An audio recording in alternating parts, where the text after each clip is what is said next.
தேவதை போல் மயக்கும் என் ராகம் அவள் அழைப்பு பூங்காவிரி போல் நெளியும் என் கீதம் அவள் சிரிப்பு ராகமும் கீதமும் சேர்ந்திட அசைந்திடும் பாதம்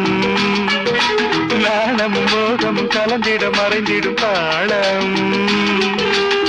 விழியதன் வாசலில் எழுதிடும் கோலங்கள் புரியாததோ புதிரானதோ வசந்தம் பாடி வர வைகை ஓடி வர இளமை கூடி வர இனிமை தேடி வர ஆராதனை செய்யட்டுமா நீரோ